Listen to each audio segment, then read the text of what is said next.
نبی کریم صلی اللہ علیہ وسلم نے فرمایا، جب میاں بیوی ایک دوسرے کو محبت کی نگاہ سے دیکھتے ہیں تو اللہ تعالیٰ ان دونوں کی طرف رحمت کی نظر سے دیکھتا ہے۔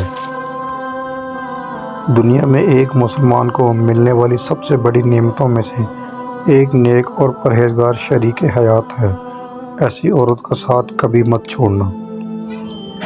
نبی کریم صلی اللہ علیہ وسلم نے فرمایا، جو عورت اس حال میں فوت ہو جائے کہ اس کا شوہر اس سے راضی ہو، وہ جنت میں داخل ہوگی۔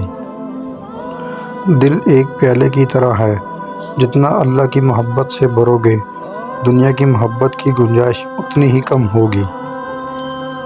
یار میں بہت گناہ گار ہوں، میری توبہ قبول ہوگی کہ جناب خدا کی نظر میں تمہارے لاکھ گناہ بھی ذرا معنی نہیں رکھتے۔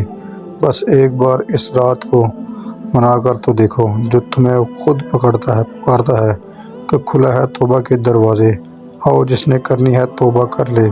میرے بھائیو، آؤ آج ہی اپنے گناہوں سے سچی توبہ کر لیں کہ اس سے پہلے کہیں دیر نہ ہو جائے۔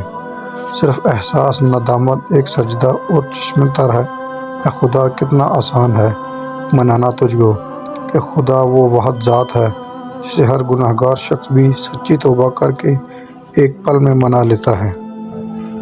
رب وہاں سے دروازے کھولتا ہے جہاں سے گمان بھی نہیں ہوتا۔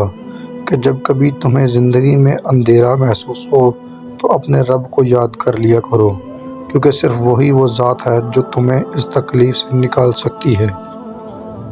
تہجد اللہ پاک کی لاڈلی عبادت ہے۔ سوچو تہجد گزار اللہ پاک کا کتنا لاڈلا ہوگا کہ سنا ہے تہجد میں مانگی گئی دعا کبھی رد نہیں ہوتی، کیونکہ نہ آج تہجد میں مانگ کر پا لیا جائے۔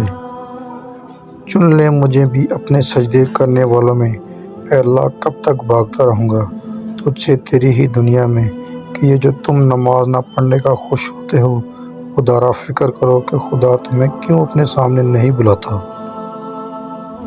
یار دل کا سکون کس چیز میں ہے کہ جناب قائم کر لو نماز اور پرہیز کر لو جھوٹ سے، زندگی خود آپ کو سکون دے گی۔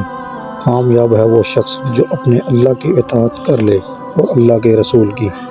گناہوں سے نجات وہی پاتا ہے جو اقرار جرم کر لے، اور ندامت کے لیے توبہ ہی کافی ہے کہ آج اسی وقت ہی کر لو گناہوں سے توبہ، نہ جانے مزید کتنی باقی ہے یہ زندگی۔